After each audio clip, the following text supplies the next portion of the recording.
It's a star-studded joint. And it's real hip-hop, you know what I mean? It's that real hip-hop, it's like shades of hip-hop, you know what I'm saying? Yo, what's up? This is KRS-One, and you checking out Kurt Nice on shadesradio.com. If there's a kid that's got good hand skills and all that, what's the best way for them to get into the business? I would say number one, get with a trainer and a manager that has a track record of success. So many times we have young guys that have promise in the sport, and they get with guys that were their childhood friend or a guy that they know who's a hookup or who's going to take less of a percentage. But you got to think, some of those might be good for the meantime, but not good for the long run. You know, I hate to say the comparison, but you get some hip-hop artists that get their bull to be their manager. Their bull don't know all the loopholes. They don't know the business. They don't know all the loopholes you need to go through. They don't get a lawyer. You know what I mean? They don't get an entertainment lawyer. They just get a lawyer. And you make some wrong moves like that can really hurt your career. And who's some of the guys we can look out for that's coming up that we might not have heard about? I'm going to tell you, you've had a Cunningham that just had a loss. Steve Cunningham, who was a cruiserweight right here in Philly. He was an IBF champion who just lost a close decision up at the Prudential Center up in Newark to Thomas a Polish guy from Jersey City. He's going to be back. You have your Mike Jones that's from Philly. Down in Atlantic City, they have a lot of guys. Up in North Jersey, there's a lot of guys. So you can go to almost any gym here in Philly and over in Jersey and find some real good fighters. It's good to go down to Atlantic City or to North Jersey or to wherever the Blue Horizon that's always has fighters, and just check it out, man. Just go check it out.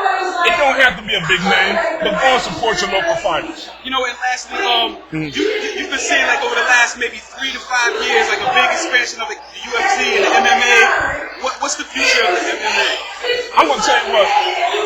When I was out in Kansas, they did some market research on mixed martial arts. Mixed martial arts, they said, had the same demographic as NASCAR. Okay, when people say NASCAR, you're talking about money. You should say the same thing about mixed martial arts. It's growing up. It's still at its infancy. Its stages. And I'm going to tell you what, New Jersey was the first state to have the unified rules. They wrote the unified rules that everybody else in the United States uses. So we got a head start, and we got some real good guys that are now in the UFC, some guys that are just phenomenal, and that you'll see in a very very near future do a lot of good stuff. Right, now, do you think that the MMA audiences and everything, that would be like regular heavyweight boxing?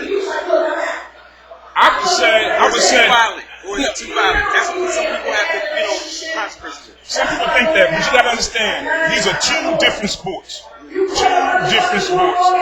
really two different markets. When you look at mixed martial arts, for instance, I wouldn't want to see one of the heavyweights from the UFC fight a boxer in boxing, and vice versa. Because there's too many different, disciplines. Because mixed martial arts, yes, you do have boxing, but you have Muay Thai, you have Judo, you have Karate, So to have all those different type of disciplines to go up against a guy who's straight stand-up, who's a straight boxer, really isn't fair. And vice versa, to have a boxer get down and wrestle, and those guys have never been off their back, you know what I mean? So you have to understand, yes, they do good combat and dangerous sports, but they need to be respected as individual sports. Because I always like to say this, you would never want to see LeBron James play Donovan McNabb in football. You know what I mean? Yeah, they both use balls, but they're two different sports.